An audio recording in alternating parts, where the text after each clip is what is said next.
Hello friends, હું છું તૃપ્તિ. Food સેવા ચેનલ પર આપ સૌનું દિલથી સ્વાગત છે.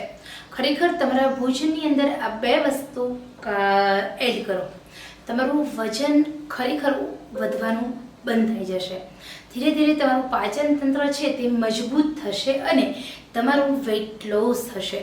તો આજે આપણે જાણીશું કે તમારા ખોરાકની અંદર એવો કયો ખોરાક સામેલ કરવાથી તમે ખાતા પીતા કોઈ પણ એક્સરસાઇઝ વગર, જીમમાં ગયા વગર પણ આરામથી વેઇટ લોસ કરી શકો છો. મારી એક ફ્રેન્ડ છે કે તૃપ્તિ યાર, હું વેઇટ લોસ ડ્રિંક્સ પીવું છું તો મને તકલીફ પડે છે, વેઇટ લોસ પાવડરના કારણે મને ગરમ પડે છે, નથી હું ભૂખી રહી શકતી અને સાથે હું યોગા અને એક્સરસાઇઝ નથી કરી શકતી, ફિઝિકલ એક્ટિવિટીઝનો મને ટાઈમ જ નથી રહેતો, ઘરમાં કામ કરવાવાળી હું એકલી છું. એટલા માટે તો મેં થોડું એનાલિસિસ કર્યું અને પછી એવો કયો ખોરાક છે કે જેમાં કેલરી શૂન્ય છે, તમે ભૂખ્યા પણ નથી રહી શકતા, તમે ખાઓ અને તમારું વજન પણ નથી વધતું, કારણ કે એમાં કેલરી ઓછી છે. એટલા માટે તો આજે જો ખરેખર તમારે વેઇટ લોસ કરવું છે તો પછી તમારે થોડી ખોરાકમાં બાંધછોડ કરવાની છે.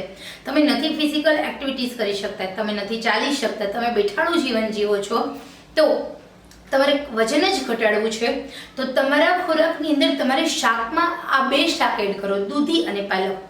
દૂધી તમારા શરીરની અંદરની મોટા ભાગની કેલરી બાળે છે. તમે તમારા જ્યારે વેઇટ લોસ કરવું હોય ત્યારે સૌથી પહેલાં જો દૂધીથી વેઇટ લોસ કરો છો તો તમારું વજન ઘટે છે, કારણ કે દૂધીની અંદર એવા મિનરલ્સ, વિટામિન્સ છે કે જે તમારા શરીરની અંદર કેલરી છે એ બાળવાનું કામ કરે છે.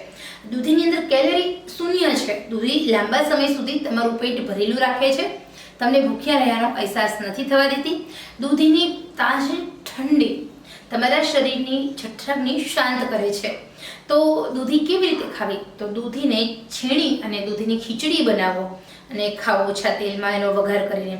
દૂધીનું રસાવાળું શાક બનાવો, દૂધી ચણાની દાળ, દૂધી મગની દાળ, દૂધી મગ અને પાલકની દાળ, બધી જગ્યાએ દૂધીનો ઉપયોગ કરો. 1 મહિનો તમે દૂધી ખાવાને જો, ખરેખર તમારું વજન ઘટશે. કારણ કે મેં પણ શિવાંશના બોલ પછી આપણે એક્સરસાઇઝ કરવાની જ નહોતી તો અને મને ટાઈમ પણ નહોતો રહેતો, તો મેં મારા ખોરાકની અંદર ચેન્જીસ કર્યું તો મારું 105 કિલોમાંથી 3 મહિનામાં 75 કિલો વજન થઈ ગયું હતું.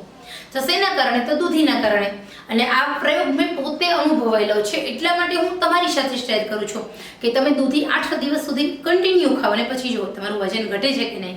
અરે વજન તો ઘટે છે, સાથે ઘણા બધા પોઝિટિવ ફેરફારો પણ આવે છે. હવે દૂધીની વાત તો છે જ, દૂધી તો 1 નંબર છે અને એક વખત તમે દૂધી ખાતા થઈ જશો પછી દૂધી જ ખાશો, કારણ કે દૂધીના ગુણધર્મો જ એટલા સરસ છે અને દૂધીમાં કોઈ ટેસ્ટ નથી હોતો. દૂધીને તમારે જેવા ટેસ્ટની બનાવવી હોય એ તમે બનાવી શકો છો. બીજું પાલક. તો પાલકને કેવી રીતે ખાવાની? તો પાલકને બેસ્ટમાં બેસ્ટ કાચી.